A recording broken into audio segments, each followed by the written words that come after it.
comentaros el capítulo que viene a continuación, que tiene en el centro a la figura de Isidro Pinedo Vara. Isidro Pinedo Vara, como luego veréis en el capítulo, pues fue un ingeniero de minas español que, si siguiera vivo, tendría 111 años, para que le pongáis un poco en contexto, ¿no? ¿Cómo surge hacer este capítulo? Surge como consecuencia de la lectura de este libro. Este libro, bueno, no me acuerdo cómo me enteré de su existencia y tal, pero el caso es que me lo leí además muy rápido, porque es un libro muy bien escrito y con un contenido adictivo, y lo que nos abre los ojos sobre la dimensión del personaje. Es decir, Isidro Pinedo Vara, aquí todo el mundo ha oído hablar del autor y de la persona, pues a través de su obra fundamental, de su obra, digamos, panorámica de la minería de la pirita en Huelva, que, como digo, todos conocemos, que es el de Piritas de Huelva, ¿no? Y no deja de ser un libro de un contenido, bueno, documental importantísimo, y como sumario recopilatorio de toda la parte histórica, minero, geológico, industrial de las minas de pirita de Huelva, desde sus inicios. Y como tal, pues es un libro que tiene un valor importantísimo también por su dimensión, ¿no? Y aparte de los contenidos científico-técnicos, pues siempre hay aportaciones personales del autor, pues que dan un valor añadido a la lectura, ¿no? Pero bueno, no deja de ser una obra, es decir, siempre hemos asociado Isidro Pinedo con Piritas de Huelva, pero es gracias a este libro que yo pues no, personalmente he podido descubrir la dimensión ampliada de Pinedo Vara, ¿no? El libro es obra de Juan Carlos Fernández Caliani, que es bueno, es un geólogo que trabaja, que es profesor en la Universidad de Huelva.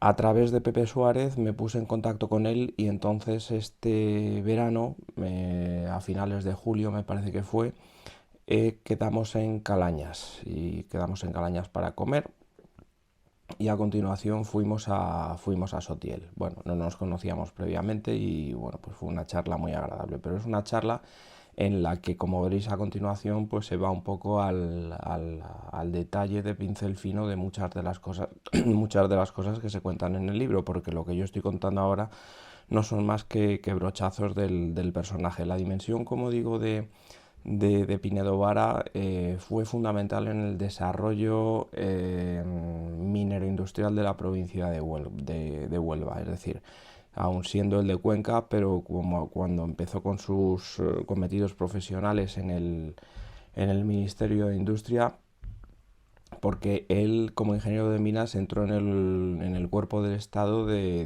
bueno, llevaba un poco lo que es el control de impuestos mineros. Cuando ingresó o cuando se creó el Instituto Nacional de Industria, pues se creó una empresa asociada, que fue Piritas Española y Auxini, que fueron un poco creación de Pinedo.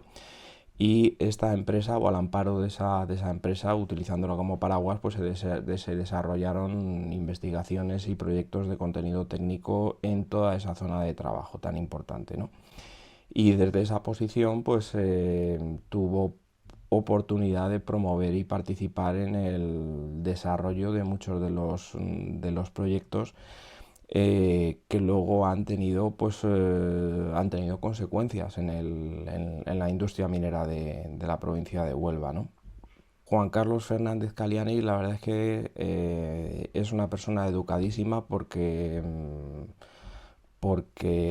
las circunstancias de la grabación que hicimos este verano fueron terribles. Ahí patiné yo, pero de plano. Habíamos quedado como digo, en Calañas, luego fuimos a Sotiel, porque Sotiel me parecía que era un escenario muy significativo para tratar la figura de Pinedo. Pero bueno, la verdad es que era una sobremesa, sería a las 4 de la tarde, no había dónde meterse que no nos muriésemos del calor, ¿no? Y bueno, pues nos sentamos en una sombra, pero una sombra que estaba al lado de la carretera, no hacía más que pasar camiones y fue bueno, pues fue un engorro el desarrollar esta entrevista con el continuo ruido de los camiones cuando estaban pasando mientras conversábamos. Bueno, Juan Carlos podía haber dado el tema por terminado y mandarme a la porra, lo hubiera hecho con toda la razón, pero bueno, tuvo la paciencia de terminar la conversación, aún en ese contexto que desde luego no era nada bueno. Tampoco es que fuera muy fácil encontrar escenarios alternativos a finales de julio a las 4 de la tarde en la provincia de Huelva. Las cosas hay que decirlas, pero bueno, con todo quiero que conste mi agradecimiento a Juan Carlos pues, por su infinita paciencia en ese día, ¿no? Pero el trabajo que ha hecho con este libro, desde luego, es soberbio y no puedo dejar de recomendar que os hagáis con el libro. El libro lo ha editado la Asociación Herrerías, luego pondré el enlace y también os recomiendo que veáis en YouTube la presentación del libro que está grabada en el canal de Manuel Flores Caballero, que es otra de las primeras espadas cuando se trata de temas mineros en Huelva. Yo creo que más o menos le conoce todo el mundo. Y tiene un canal de YouTube y en ese canal pues uno de los vídeos es la presentación del libro, ¿no? Se llama El legado de Isidro Pinedo Vara y su ¿qué? Bueno, y su contribución al desarrollo industrial de Huelva. Bueno, pues, en fin, el título del libro, básicamente, ¿no? La creación de algunos organismos para desarrollar e implantar pues, la política autárquica del régimen, pues una de las empresas que se crearon fue la Empresa Nacional Adaro de Investigaciones Mineras, que estaba bueno, pues bajo el control del Ministerio de Industria de Juan Antonio Suances, ¿no? Bueno, pues desde esa posición estatal, pues Isidro Pinedo desarrolló muchos proyectos de investigación para el desarrollo y la valorización de minas que estaban detenidas, estaban paradas. Se creó una reserva a favor del Estado en la provincia de Huelva y bueno, respetando las concesiones que estaban en vigor, pero hubo una zona de trabajo amplísima. En esa zona de trabajo pues se desarrollaron trabajos de cartografía geológica básica, de geoquímica, de geofísica incluso. Bueno, pues fueron 20 años en los que hubo pues una producción a nivel de datos, a nivel de resultados, la reactivación de la mina de Sotiel, que se daba por amortizada, pues desde la perspectiva de su explotación como polimetálicos. Aquí Pinedo Vara trabajó muy activamente y bueno, pues fue gracias a su magnífica intuición y a las propuestas que fue haciendo a lo largo de los años que se permitió resucitar y poner las bases para que luego Sotiel continuara su explotación durante muchos años, tantos años que de hecho ahora sigue en explotación bajo el control de la compañía de aguas teñidas, ¿no? Pero bueno, antes estuvo Navan, antes estuvo Almagrera. Almagrera era una empresa del INI, porque el INI se hizo con esta mina, ¿no? Está todo perfectamente explicado en el libro de Juan Carlos Fernández bueno, pues la verdad es que vale la pena el conocer el detalle de todo ese trabajo para poder dar una vida extendida a este magnífico yacimiento de Sotiel. Y además también fue una persona que desarrolló o que estuvo peleando hasta el último momento pues para la implantación en el puerto de Huelva pues de un gran polo industrial que tuviera como centro de gravedad a las Piritas de Huelva. No fue así, no lo consiguió, está también explicado en el libro cuál fue la lucha de poder entre el Instituto Nacional de Industria y en aquel momento lo que era pues, la Compañía Española de Minas de Río Tinto y la Unión Española de Explosivos. Eran bueno, pues, dos poderes importantes enfrentados uno al otro. Al final terminó con la dimisión de Suances. Suances, cuando entraron bueno, pues los ministros tecnócratas de pues, López Bravo, López Rodó, otra perspectiva. El INI pasó a un papel subsidiario por definición, y en ese contexto, o desde ese enfoque, pues la propuesta que tenía el Instituto Nacional de Industria para la creación en Huelva de una fábrica de ácido sulfúrico que tuviera asociada una fábrica de fertilizantes y una fábrica metalúrgica, pues quedó desplazada ante las prioridades o las propuestas de la Compañía Española de Minas de Río Tinto, que básicamente proponía lo mismo pero desde distintas propiedades y como segmentos de negocio separados. Y así fue, y así finalmente ha sido y se mantiene hoy, con muy importantes ramas industriales pero bajo distintas compañías. El planteamiento del INI era, primero, que la compañía era pública y era una compañía que controlaba todos los palillos.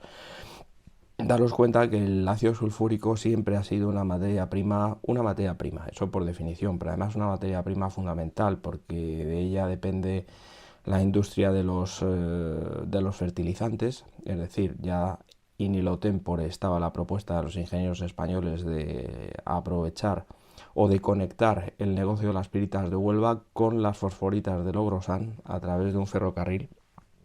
Esto es remontarse bastante, pero los antecedentes vienen por ahí.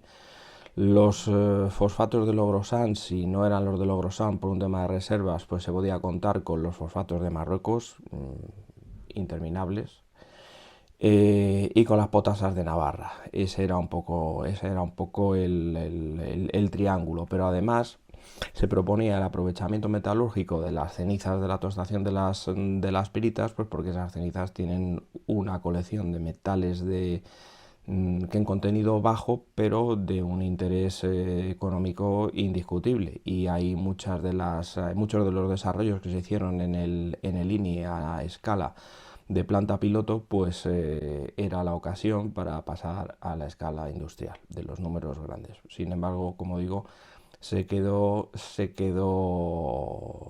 frustrado. Ese proyecto nunca se aprobó. Directamente, por orden de la presidencia del gobierno, se canceló el programa del INI y se favoreció la alternativa, que era de desarrollo parcial de industrias segmentadas.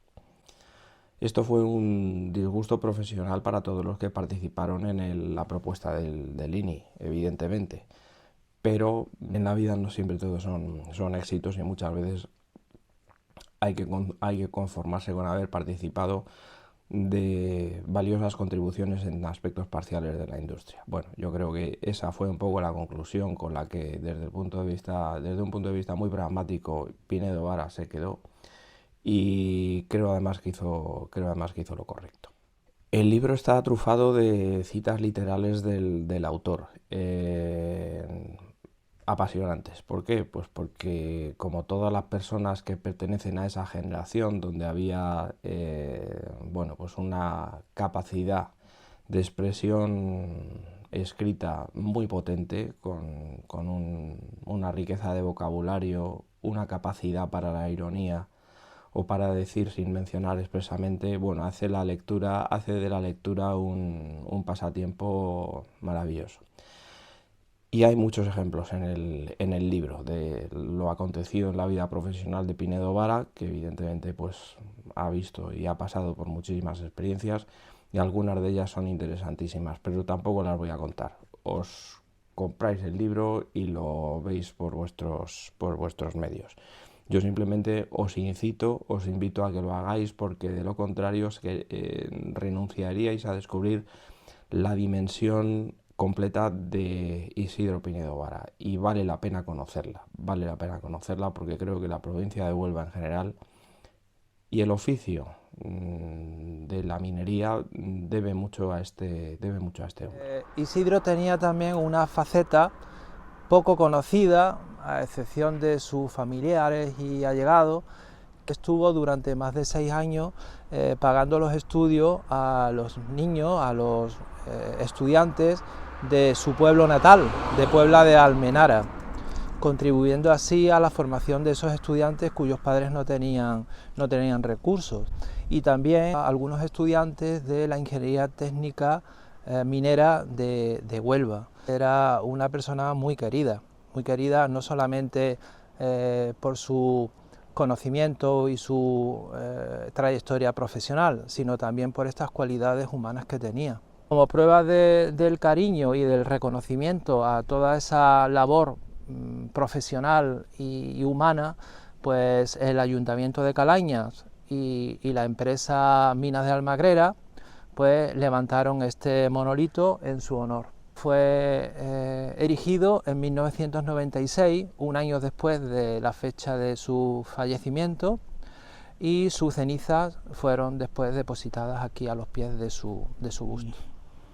Mi admiración por don Isidro ha sido siempre total, porque en su día, en el libro de Piritas de Huelva, por supuesto, fui a buscar rápidamente lo relativo a minas de herrería, y en solo unos párrafos vi el cariño con el que don Isidro comentó el cambio brutal e importantísimo que se había producido en el año 1951, cuando la empresa pasó a manos totalmente españolas. Esa admiración se hace enorme cuando un día yo, que estudié costeando mis estudios con trabajo, pues me orienta don Emilio de la Viña, el jefe de minas de Huelva, que vaya a ver a don Isidro, porque don Isidro daba unas becas a los estudiantes de ingeniería de minas, de ingeniería técnica de minas en Huelva. Me concertó una entrevista, fui a su casa personal en la zona del Punto de Huelva, y allí en la casa, estando su señora presente, pues me estuvo preguntando sobre cómo cubría mis costes de estudios en Madrid, y al final pues sacó su cartera y me dio un billete de 500 pesetas para colaborar con los costes que tenía mis estudios en Madrid. Estudió ingeniería de minas en Madrid.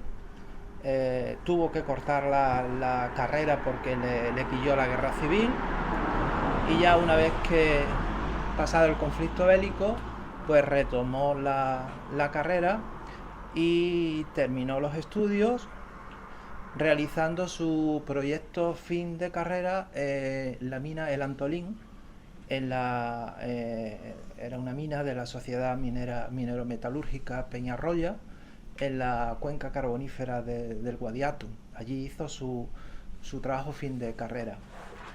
Una vez que ya terminó la carrera, se preparó unas oposiciones ese mismo año, estamos hablando del año 1942, y unas oposiciones para funcionarios del cuerpo de Hacienda, concretamente del cuerpo de ingenieros, que se dedicaba fundamentalmente, era como un inspector técnico de impuestos mineros. Sacó la oposición y fue destinado a Huelva, a la provincia de Huelva, al distrito minero de la provincia de Huelva. Y ahí es cuando empieza su andadura aquí en esta tierra. Él realmente no nació en Huelva, sino que él se considera un hijo adoptivo de Huelva, porque llegó aquí con 30 años y aquí estuvo trabajando durante 40 años hasta que se jubiló. Se puso a trabajar también como consultor de Peñarroya, porque durante el tiempo que él hizo su trabajo fin de carrera allí, digamos, se granjeó la confianza de los ingenieros de aquella empresa, y cada asunto que olía a pirita, pues siempre acudían a Isidro Pinedo con la finalidad de que le echaran un cable, sobre todo en temas de asesoramiento de minas que estaban abandonadas. Entonces, en ese sentido, Isidro siguió vinculado a Peñarroya durante algún tiempo, ¿no? Como consecuencia de los trabajos que hacía para Peñarroya, pues ya empezó a visitar numerosas minas que estaban abandonadas en la faja pirítica, y a raíz de ahí pues también empezó a hacer informes y trabajos para el Consejo Ordenador de Minerales de Interés Militar, el COMEIN, y él se dedicaba concretamente a la sección de cobre y de manganeso en las provincias de Huelva, Sevilla y Badajoz. Durante su etapa en el COMEIN, estamos hablando también de los años 40, después de la guerra, durante esa etapa, pues digamos que ese labor también le permitió visitar muchas minas, hacer muchos informes para distintas empresas. En general eran empresas de pequeño tamaño, eran empresas familiares las que se dedicaban al mundo del manganeso, pero en cualquier caso él desarrolló una labor también muy interesante, puesto que animaba a los pequeños explotadores de estas minas a realizar labores de investigación, no solamente a que extrajeran unas cuantas toneladas de los niveles superiores, sino que las posibilidades que podía tener las masas manganesíferas, sobre todo ya las masas carbonatadas y silicatadas, que podían ser más ricas en manganeso. Y en ese sentido animó y contribuyó bastante a que se realizaran trabajos de investigación en ese sentido. También colaboró haciendo informes favorables para el COMEIN, para que el COMEIN digamos que financiara los trabajos de electrificación y de mecanización de estas minas, porque desarrollaban una labor, digamos, un trabajo, una minería muy rudimentaria, porque tenían escasos recursos tanto técnicos como financieros. Entonces, en ese sentido, Isidro, aunque eso se desconoce bastante, también colaboró en la medida que pudo también con la minería del manganeso, que es la minería pobre de la minería de la pirita, que es la que todo el mundo conoce aquí en la zona, ¿no? También él visitaba muy a menudo lo que era la jefatura de minas, la sección de minas del distrito minero de Huelva, y también pues se hacía con toda esa documentación, y todo eso le permitía pues ir digamos acumulando una gran cantidad de datos y de información que con el tiempo evidentemente aprovecharía para después escribir su libro, el libro Piritas de Huelva, por el que prácticamente casi toda la gente en el mundo de la minería aquí en España pues le conoce. Y lo mismo ocurría también con la minería de la pirita. Él también visitó muchísimas minas. Él estaba interesado especialmente en los trabajos de cementación para aprovechamiento del cobre, y visitaba muchas minas que estaban paradas y que había pequeñas labores de beneficio de cobre por cementación natural. Entonces, en ese sentido, él también hizo algunas publicaciones que son desconocidas prácticamente, pero que están ahí, y que evidentemente también digamos formaba parte de sus trabajos previos, hasta que por fin en 1951, y como consecuencia de toda esta experiencia previa que él tenía tanto en la minería del manganeso como en la minería de la pirita, pues fue llamado para que formara parte de una comisión gestora de una empresa estatal que se pretendía crear, concretamente el Instituto Nacional de Industria, perteneciente al Ministerio de Industria. Había comenzado ya la fase o la etapa de reindustrialización de España después de la guerra. Necesitaban recursos minerales, materias primas minerales, particularmente cobre. Entonces ellos buscaban un perfil de ingeniero de minas que fuera de la zona, que conociera bien las minerías, la zona minera de Huelva, y que además estuviera también involucrado y que estuviera interesado también en la industrialización de las piritas y en promover la minería de las piritas, que en aquel momento, después de la guerra y después de la Segunda Guerra Mundial, estaba completamente estancada. Entonces, en ese sentido, vieron en la persona de don Isidro que podría ser el candidato perfecto para formar parte de una comisión que llamaron Comisión Gestora de la empresa Piritas Española, que repito, era una empresa estatal que se pretendía crear con el objetivo de localizar nuevos yacimientos, nuevas masas de sulfuro. Fundamentalmente ellos buscaban sulfuros ricos en cobre, y no solamente eso, sino también industrializar a las piritas, es decir, con el objetivo último de aprovechar íntegramente todos los metales que contenían estos sulfuros masivos, no solamente el azufre, sino también el cobre y otros metales como plomo, zinc, incluso esta comisión, lo cual le hace contactar y tener, digamos, contacto de primer nivel con directivos, incluso con el presidente del INI, Juan Antonio Suárez, perdón, y con el resto con el presidente de la comisión gestora y con otros ingenieros también que formaban parte de esta comisión. Entonces él era, digamos, el delegado de esa empresa o de esa comisión gestora aquí en la zona minera. El objetivo último era buscar nuevas masas de pirita en la zona que el Estado se había reservado, en la reserva minera estatal, y poner en explotación esas nuevas masas ricas en cobre. Fundamentalmente ellos iban buscando piritas ferrocobrizas, y también, por supuesto, aprovechar íntegramente los sulfuros mediante un sistema que fuese más racional y no tan lamentable como pensaba Isidro Pinedo, que era el que era hasta la fecha, que prácticamente las piritas se exportaban y aquí en España, en la provincia de Huelva, no quedaba ningún valor añadido, solamente el jornal de los mineros.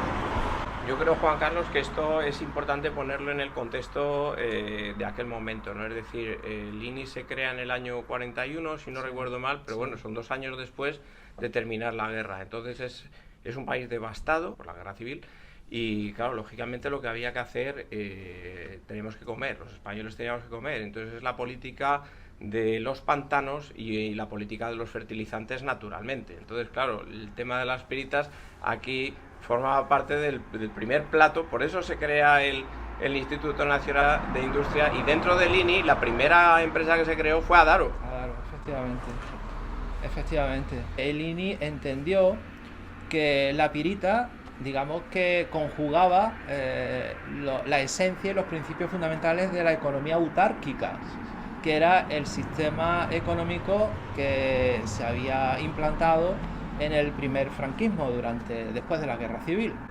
Entonces el objetivo era abastecerse de los recursos propios, los recursos naturales propios, recursos minerales en este caso, y en este caso la pirita era un recurso del cual se podía obtener ácido sulfúrico, o sea, azufre, ácido sulfúrico, fertilizantes y, como dije antes, también metales base o metales preciosos, con lo cual estaba claro que la industrialización de la pirita y la explotación racional de nuevos yacimientos, fundamentalmente que fueran ricos en cobre, porque España en aquella época tenía también grandes necesidades de cobre, pues evidentemente todo eso hizo que el INI fijara sus objetivos en este rincón del suroeste de España, que hasta entonces se desarrollaba una minería pues colonial, prácticamente colonial, donde había grandes empresas mineras de capital extranjero, como Rio Tinto o Tarsi o la Sociedad Francesa de Pirita, que básicamente exportaban toda la producción, al menos los mejores minerales, y esa tendencia, en este caso el Instituto Nacional de Industria, trató de cambiarla. Evidentemente se encontraban con muchos problemas. También es cierto que antes de que el INI pusiera aquí su foco, Isidro Pinedo, cuando llegó a Huelva, se dio cuenta, él no conocía Huelva, él visitó Huelva por primera vez cuando se desplazó aquí, cuando vino a tomar posesión de su plaza, y se dio cuenta de que era una provincia subdesarrollada, pero que tenía un potencial inmenso de recursos naturales, y particularmente recursos minerales, que no estaban siendo explotados o bien estaban siendo esquilmados directamente. Entonces él trató de convencer a los políticos de la zona, al alcalde de Huelva, al presidente de la Diputación, de que había que dar la lata en el ministerio, en Madrid, para que aquí no solamente estuviera Río Tinto y Tarsi, las compañías extranjeras explotando las minas, sino que aquí había un potencial que también lo podía desarrollar empresas españolas o incluso el propio INI, puesto que ya, como bien ha dicho Gonzalo, el INI había creado ya Adaro, la empresa nacional Adaro de investigaciones mineras, la creó en 1942, un año después de la creación del INI, y el objetivo, claramente era poner en producción esas minas, que había que localizar previamente. Entonces, todo ese impulso y toda esa levadura fue don Isidro quien la movió, gracias precisamente a toda esta propaganda oral que hizo con los políticos locales. Convenció de las necesidades de industrialización que había en la provincia de Huelva y del potencial que tenía también, pues convenció a los políticos de la provincia, al alcalde, al presidente de la Diputación, para que con un informe suyo, un informe técnico suyo, fueran a Madrid, al Ministerio de Industria, y lo presentaran para que el Instituto Nacional de Industria, que se había reservado una gran extensión de la faja pirítica, pues que pusiera en explotación, o mejor dicho, comenzara a planes o programas de investigación minera, que empezara ya esos trabajos de exploración en zonas francas, libres, que no estuvieran, evidentemente, porque cuando la reserva se establece, se respetan las concesiones privadas, y sobre esa zona había que empezar a desarrollar trabajos de investigación minera. Y eso por una parte, y por otra parte, don Isidro pensaba que la minería de la pirita no debía de terminar en el pozo de extracción o en la planta de trituración del mineral, probablemente también ricos en cobre, puesto que las leyes de cobre habían descendido vertiginosamente desde principios del siglo XX hasta los años 40-50, donde ya las leyes en cobre eran relativamente bajas. Entonces el interés que ellos tenían fundamentalmente era localizar nuevos yacimientos ocultos, profundos, vírgenes, que hasta ahora no se habían explotado, y especialmente que fuesen ricos en cobre. Y así es como se crea la Comisión Gestora Piritas de España, a raíz de estos informes que había presentado mediante la mediación de las corporaciones locales de la provincia de Huelva. Y cuando su informe llegó al Ministerio de Industria, pues ellos se dieron cuenta de que efectivamente era un asunto de interés nacional, no solamente local, porque si efectivamente se localizaban nuevos yacimientos de pirita o de piritas ferrocobrizas y se industrializaba estos minerales, pues el Estado podía tener una fuente de ingresos que necesitaba, obviamente, y también podía satisfacer también sus necesidades de reindustrialización después de la guerra. Cuando les cita Suances en su despacho que ellos se creían que les iba a dar la bronca por lo de el dinero que habían gastado en la geofísica. Sí. Cuéntalo de la geofísica. Bueno, realmente sí se habían gastado el dinero de la geofísica, pero la bronca él pensaba que se la iban a echar por otro motivo. Y es que Isidro Pinedo sabía que los terrenos que estaban francos, los terrenos libres, que no estaban ya previamente, digamos, concedidos a empresas mineras o a particulares, eso en principio eran huesos difíciles de roer, como él decía, porque era más fácil encontrar yacimientos en las prolongaciones de las masas ya conocidas o en profundidad. Entonces, lógicamente, a él le interesaba también no solamente investigar las zonas libres, sino también investigar aquellos yacimientos que estaban parados, que las empresas no investigaban, no hacían investigaciones. Entonces, para ellos poder investigar esos yacimientos, esas minas antiguas, necesitaban hacer un convenio de colaboración para que el INI realizara la investigación. Y a cambio, la empresa o el concesionario pues percibía en una de las cláusulas de los contratos tipo que firmaron, percibía, si no recuerdo mal, creo que era el 5% del valor del mineral que se obtenía en Bocamina. Esa era, digamos, el impuesto que tenía que pagar el INI, en este caso, al concesionario por dejarle investigar las concesiones, ¿no? Entonces, algunas de estas concesiones que estaban paradas y que no estaban siendo investigadas, pero que pertenecían a una empresa, era por ejemplo la de Sotiel, donde nos encontramos. En aquel momento, estamos hablando del año 1943, cuando llegó don Isidro a Sotiel. Fue la primera mina que visitó, la primera mina de Huelva que visitó Isidro Pinedo fue esta de Sotiel. Cuando él llegó a Sotiel, la mina estaba parada.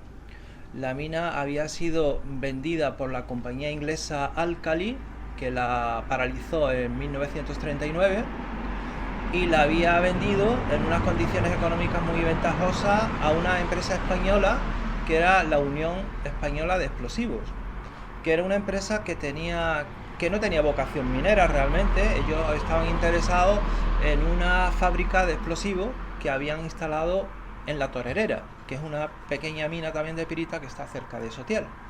Entonces ellos compraron La Torerera, donde tenían la planta o la fábrica de explosivos, y también compraron esta mina, pero no con la intención de explotarla, sino realmente a ellos les interesaban, digamos, las infraestructuras mineras que tenían los ingleses aquí en Sotiel, como por ejemplo el embalse del Calabazar, o las casas del poblado, las oficinas, las instalaciones, pero realmente no tenía intenciones de poner en valor la mina de Sotiel, porque se consideraba que era una mala mina de pirita, porque era una mina que tenía una pirita con un bajo contenido en azufre, además era arsenical, de manera que como mina de pirita, para fabricar ácido sulfúrico no tenía mucho futuro, y por eso los ingleses la abandonaron, y además la Unión Española de Explosivos pues tampoco tenía interés en ponerla en valor.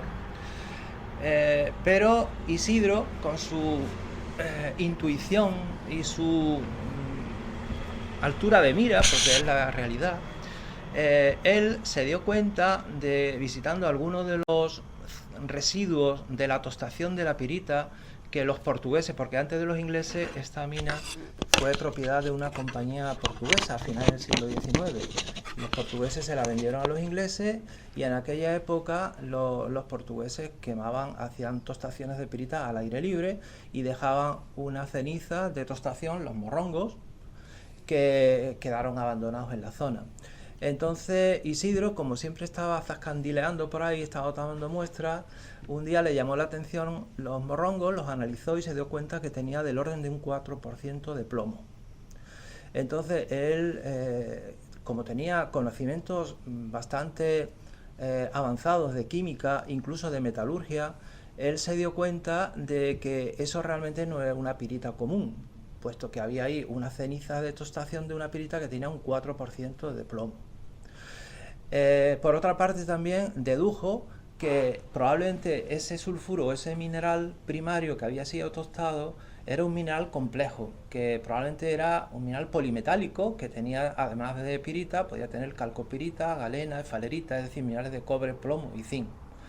¿Por qué no estaba el cobre y no estaba el zinc? Pues simplemente porque se habían lisiviado. Son elementos más móviles, el plomo y la plata es más inmóvil y se quedan esos morrongos. En cambio, él dedujo que el zinc y la plata, el zinc y el cobre en esos morrongos no existía, pero en la pirita original sí estaba. De manera que probablemente Sotiel era una masa de sulfuro polimetálico. Y él ya vislumbró que quizá Sotiel no era una buena mina de pirita, pero podría ser una excelente mina de sulfuros polimetálicos, porque él ya intuía, porque estábamos hablando ya de los años 50, donde la pirita ya había entrado en una crisis estructural. Entonces se daba cuenta claramente que el futuro de la minería de Huelva no era ya la pirita, sino que eran los sulfuros polimetálicos. Era el cobre, el plomo y el zinc, fundamentalmente. Y fue a raíz de esos análisis y esas pesquisas que él hizo sobre esos morrongos.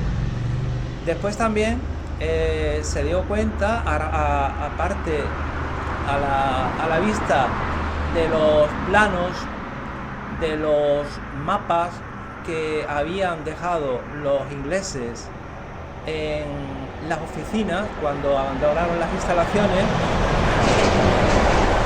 la Unión Española de Explosivos le facilitó a Isidro Pinedo pues toda la documentación que tenían, planes de labores, cortes geológicos, etcétera, etcétera. Entonces Isidro se dio cuenta de que realmente los ingleses y los portugueses habían explotado solamente los pisos superiores del yacimiento. Habían llegado, si no recuerdo mal, creo que era hasta el nivel 250. Esa parte del yacimiento estaba agotado, y después había una parte desde el nivel, si no recuerdo mal, porque estoy hablando de memoria, del nivel 250 al 400 o 395, de ese orden. Había una masa pirítica que tenía una zona muy rica en cobre, que los ingleses habían explotado parcialmente de manera selectiva, haciendo una minería de rapiña, pero que el resto estaba sin tocar. Y él había ubicado a partir de esas observaciones y de esos planos antiguos, y aparte también de las conversaciones que él había tenido con el antiguo director de la mina, que era un inglés que vivía en Valverde, con un facultativo y un ingeniero de minas que estaban en la Torerera, pero que eran los últimos técnicos que habían estado en la mina Sotiel antes de abandonarla y de anegarse.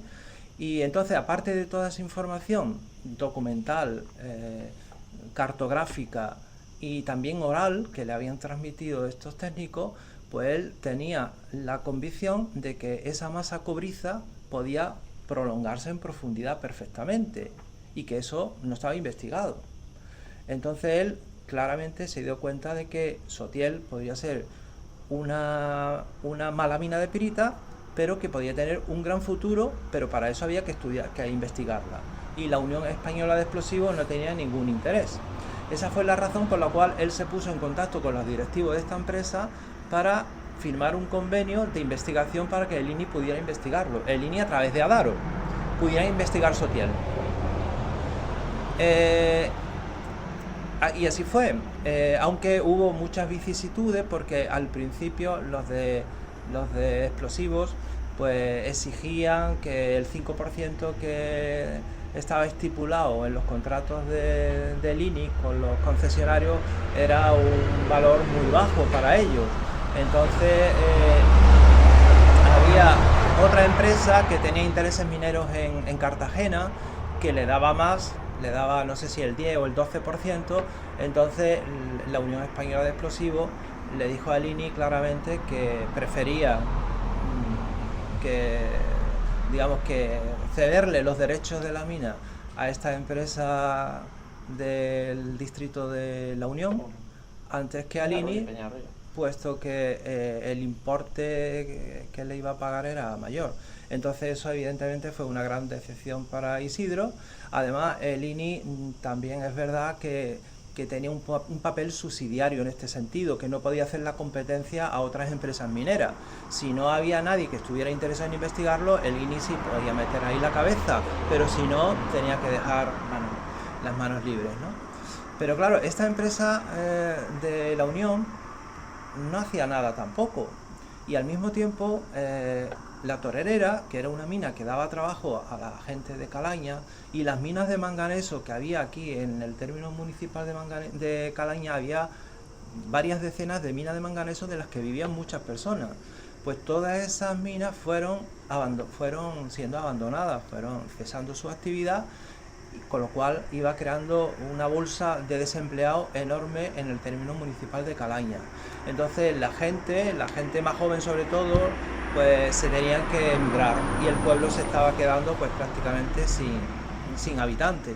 Eso movió al alcalde de Calaña, que conocía a Isidro y sabía que era una persona comprometida con la minería de Huelva y que podía interceder en Madrid para que se investigara a Sotiel, y si ellos no lo hacían, pues que lo hiciera el INI. Pues el alcalde de Calaña, una persona muy tenaz y que puso todo en su empeño en favorecer, en este caso, a su pueblo, pues un poco trazó junto con Isidro una estrategia con el fin de poner otra vez de relieve la importancia que tenía el yacimiento de Sotiel, la explotación del yacimiento de Sotiel, no solamente para la comarca, sino todo para el país, puesto que podía ser una gran mina de cobre, de plomo y de zinc. Como la empresa esta de la Unión no llegó a término sus trabajos de investigación, ni siquiera presentaba planes de labores, pues al final otra vez el INI, y gracias precisamente a la insistencia del alcalde de Calaña, pues otra vez a la carga, vino don Isidro a la carga a hablar con los directivos de la Unión Española de Explosivos para ver si podían otra vez retomar las conversaciones que habían retomado 6 años antes y que no se había hecho absolutamente nada. Y así fue como al final ya la Unión Española de Explosivos pues finalmente accedió a firmar el convenio. Sería un convenio de cesión para que investigara la mina, y si después se encontraba mineral, pues se firmaría un contrato o un convenio de arrendamiento con opción de compra, ¿vale? Entonces, antes de llegar a eso, pues evidentemente también hubo una serie de vicisitudes, de contratiempos que don Isidro tuvo que superar, en algunos casos echando, digamos, gran imaginación. Y en ese convenio tipo que tenía el INI, que era general para todas las minas, pues había una de las cláusulas que decía que tenía que ser aprobado por el Consejo de Administración del INI. Ese convenio que firmaba con la Unión Española de Explosivos tenía que ser aprobado por el Consejo de Administración del INI. Entonces don Isidro, como sabía que había tantas reticencias por una parte y por la otra, eliminó esa cláusula por su propia, de motu proprio. Él sabía de que no estaba cometiendo ningún perjuicio para el INI, puesto que las condiciones eran las mismas, es decir, el canon era también del 5%, no era ni mayor ni menor, era lo que estaba establecido. Lo único que no iba a pasar por el Consejo de Administración del INI. ¿Con qué objetivo? Aligerar los trámites, y también sobre todo para evitar que también pasara por el Consejo de Administración de la Unión Española de Explosivos, con lo cual se podía haber otra vez trifulca, reticencia, que otra vez echaran al trasto otra vez el proyecto. Y así se hizo, de manera que después él evidentemente tomó esa responsabilidad, se lo dijo a sus superiores estaban con él, les dijo que ellos también, que la decisión había sido colegiada, tanto el presidente de la comisión gestora como el otro vocal, que iban con él. Entonces él dijo que no, que él asumía las consecuencias, porque el presidente del INI, Juan Antonio Suances, que además era ministro de Industria, de Comercio, era mano derecha de Franco, lo llamó allí a Madrid, no le dijo el asunto que iban a tratar, y claro, él y sus colegas de Madrid, de la comisión gestora, evidentemente pensaban que era este asunto, que le iban a echar un rapapolvo y que seguramente iban a tomar medidas contra él. Entonces él iba con esa intención. Llegó al despacho de Juan Antonio Suances y allí empezaron a hablar de geofísica. Juan Antonio Suances evidentemente no había oído hablar, él era ingeniero naval, no había oído hablar nunca de la aplicación de métodos geofísicos aéreos aplicados a la prospección de minas. Entonces él tenía un informe sobre la mesa que le había mandado Isidro también sobre este asunto, y empezaron a hablar de ese asunto, y don Isidro lo convenció también, lo animó a que había que invertir y que había que hacer investigaciones más modernas que ya se hacían en Europa, porque ya los yacimientos superficiales se habían descubierto, que había que localizar las masas profundas. Y terminaron la charla, se fueron y se despidieron, y cuando salió por la puerta, don Isidro dice: pero no nos ha dicho nada del asunto de Sotiel.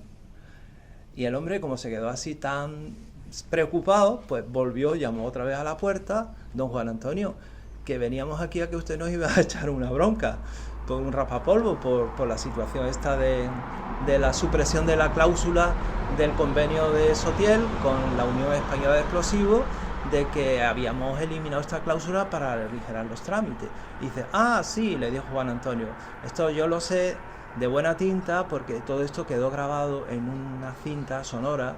Esto se lo contó don Isidro a José Manuel Cantó en una entrevista grabada que le hizo. Entonces esa entrevista José Manuel Cantó me la pasó a mí.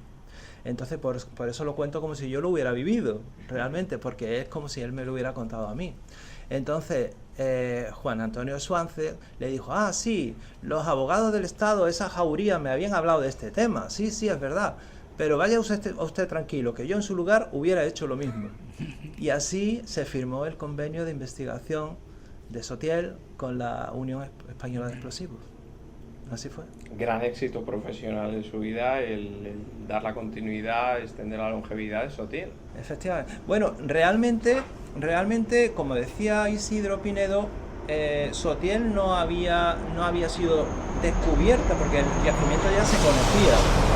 O sea, aunque aquí Adaro hizo algunos ensayos geofísicos, pero Isidro Pinedo no era partidario de aplicar la geofísica, primero porque era una mina inundada con aguas ácidas, de manera que las anomalías eléctricas que iba a dar eran que no tenían mucho sentido.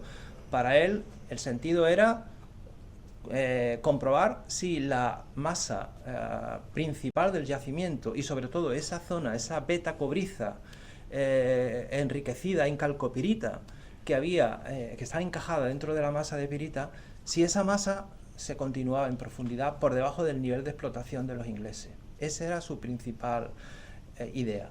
Entonces, para eso planificaron junto con los ingenieros de Adaro la posición de algunos sondeos mecánicos que podían llegar en aquel momento, creo, a los 100 y pico de metros, no era muy profundo.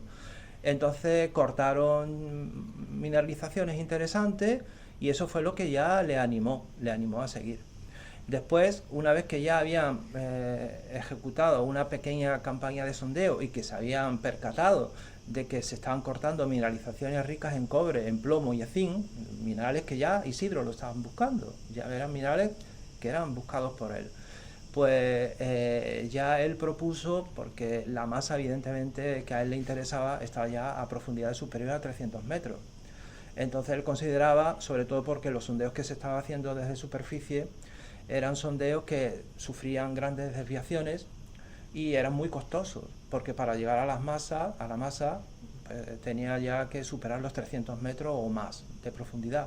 Entonces lo que propuso fue abrir un pozo que tuviera un diámetro superior a 4 metros, 4,25 metros si no recuerdo mal, y tuviera una profundidad de al menos 360, 370 metros de profundidad, con el objetivo de atacar ya la investigación, abordar la investigación ya mediante labores subterráneas, mediante una galería y una planta de investigación, y también instalar sondeos ya cortos en esa planta de investigación con el fin de ir demarcando y cubicando el yacimiento.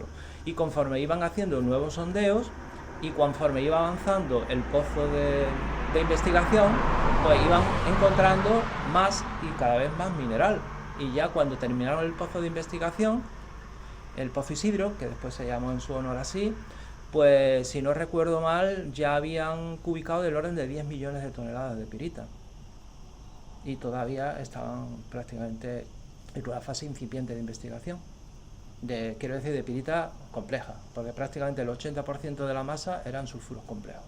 Un 15% de pirita y un 5% de cobre, de pirita cobriza. Pero la decepción que debió suponer que finalmente el polo de Huelva, digamos que la fábrica no se desarrollase con arreglo de lo que hubiera sido su propuesta, su deseo, ¿no? Sí, claro.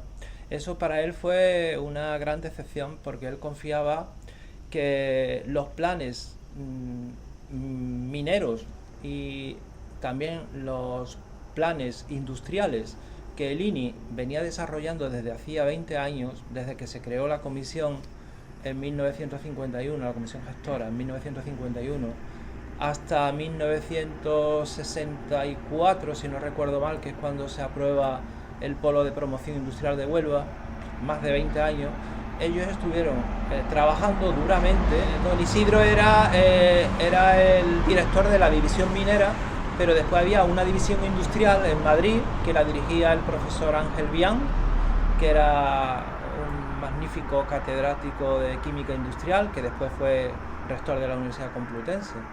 Y después también había una división de proyectos industriales. Entonces cada uno tenía su parcela y don Isidro era el responsable de planificar los trabajos de investigación minera. Entonces ellos ya llevaban trabajando, como digo, más de 20 años. Era una labor muy bien coordinada y el objetivo último era montar en Huelva. El objetivo último, quiero decir, de los planes que tenía el INI era montar en Huelva un gran complejo químico, metalúrgico, incluso siderúrgico, basado en los recursos minerales de la provincia. Aprovechamiento integral. Integral de la pirita. O sea, el objetivo no solamente era montar una fábrica de ácido sulfúrico. Ellos iban por extraer la parte lábil del azufre para extraer azufre nativo, incluso extraer también, por supuesto, fabricar ácido sulfúrico, fertilizantes, pero también tratar las cenizas enriquecidas en los metales mediante técnicas hidrometalúrgicas para extraer el cobre, el zinc, el cadmio, el plomo, el cobalto, etcétera, etcétera. Todos los metales que en algunos casos son metales críticos, que incluso hoy en día son metales que son buscados y que siguen estando en los sulfuros polimetálicos, pero que evidentemente todavía no hay una tecnología económicamente que sea rentable para extraerlo, pero ese era su objetivo. Su fin último era aprovechar plenamente la pirita. Y todo eso se habría montado en el entorno de Huelva, donde había un puerto con unas magníficas condiciones de calado, de abrigo, de extensiones para crear instalaciones anexas, incluso también, aparte de extraer esos metales, las últimas, digamos, el último residuo que quedaría de la ceniza de tostación de pirita, descobrizada y removido todos esos metales preciosos y metales base, pues eso ya sería un producto residual muy rico en hierro, que también ellos tenían previsto, mediante un proceso de sinterización, utilizarlo, crear unos pellets que podían alimentar los altos hornos para producir arrabios. Es decir, aprovechamiento absoluto e integral de la pirita. Ese era el objetivo final. ¿Qué ocurrió? Pues que en 1959, cuando ya entra en vigor el plan de estabilización económica, los gabinetes ministeriales cambian, entran nuevos técnicos, gente más joven, tecnócratas, algunos del Opus, como por ejemplo Gregorio López Bravo, que fue el que tomó las riendas del Ministerio de Industria. Entonces ya ahí corrían otros aires, ya se trataba era un ambiente más liberalizador, medidas económicas liberalizadoras. Entonces ya lo que ellos pretendían, el nuevo gabinete lo que pretendía era dejar a la empresa privada liberalizar completamente la minería. Entonces ya ellos entendían que el INI ya no tenía que gastar ni una peseta más en investigación minera ni en desarrollar proyectos industriales basados en los minerales, que eso había que dejarlo a las empresas privadas.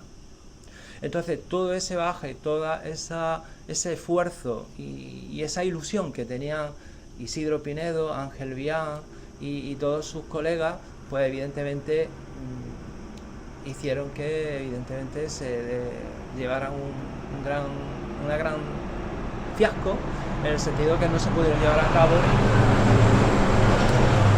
sus proyectos tal como ellos lo habían concebido. Por eso él hablaba de que se había pasado de un modelo perfectamente planificado a un modelo basado en el desarrollismo y que no tenía una planificación previa, de tal manera que en el Polo de Promoción Industrial de Huelva se estaban instalando industrias de todo tipo, de todo pelaje, pero no había realmente una coordinación ni había una planificación como la que ellos habían llevado a cabo. Además, eso también lo explicas en el libro, es que se tenían que poner las pilas, porque desde que empezaron con la producción de azufre por el método flash, que era mucho más barato y tal, ya dejaron de ser competitivos. Entonces, o buscaban productos adicionales para poner en el mercado, o se quedaban colgados de la brocha. Efectivamente. Así es. De hecho, la mayor parte de las empresas mineras de entonces, pues, tenían que cerrar, porque ya no tenían mercados donde colocar la pirita, porque prácticamente ya en Europa, pues, ya se aprovechaba el azufre obtenido ya sea por el método Fras o a partir del gas natural de Lac, un gran yacimiento de gas natural que se encontró en el sur de Francia, o simplemente porque la pirita ya era un problema también de tipo ambiental, porque generaba contaminación y eso había ya en algunos países europeos legislaciones ambientales que prohibían también el uso de la pirita. Entonces, y por el contrario, se favorecía los procesos de desulfurización de los gases, por ejemplo, metalúrgicos, de las petroquímicas, y era ese azufre el que se iba a aprovechar para obtener el ácido sulfúrico, con lo cual la pirita ya había dejado de ser un recurso mineral y se había convertido en un problema ambiental. Pero, repito, don Isidro, con muchísima antelación, previó esa situación y él orientaba a las empresas siempre, a las empresas mineras, para que fueran investigando ya masas de sulfuros polimetálicos a las que hasta entonces huían. Cada vez que veían una masa con altos contenidos en cobre, plomo y zinc, no la querían. Ellos iban por la pirita porque iban buscando siempre el azufre para fabricar ácido sulfúrico y consecuentemente fertilizantes. Bueno, esto que dice aquí de degradación por la minería metálica, cementación.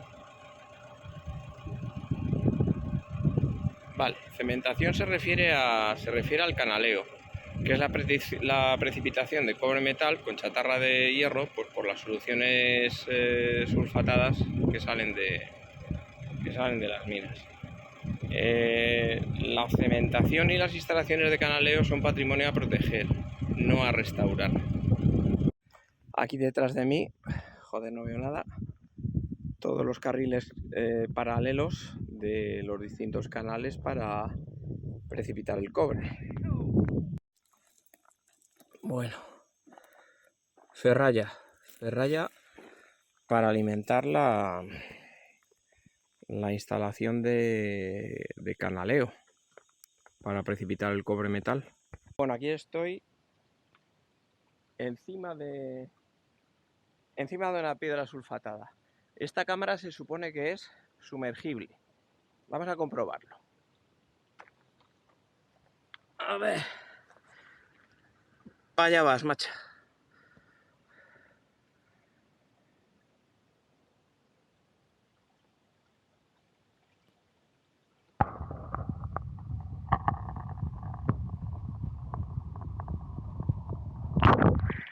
¿Y ahora qué? ¿Ahora qué? Por lo menos está más fresquita que yo. Bueno, estos son los primos mayores. Como se ve, alrededor del germen de la rama han engrosado los cristales de yeso, que además crecen de forma fibrosa radiada. En las secciones rotas pues se ve mucho mejor. Bueno, cartel de recuperación del patrimonio industrial, el Molino del Escamocho, pagado por la mina de Aguas Teñidas. La mina siempre trae progreso. Otro, Puente de la Coronada. ¡Buena mina! ¡Vitaminas! ¡Vitaminas!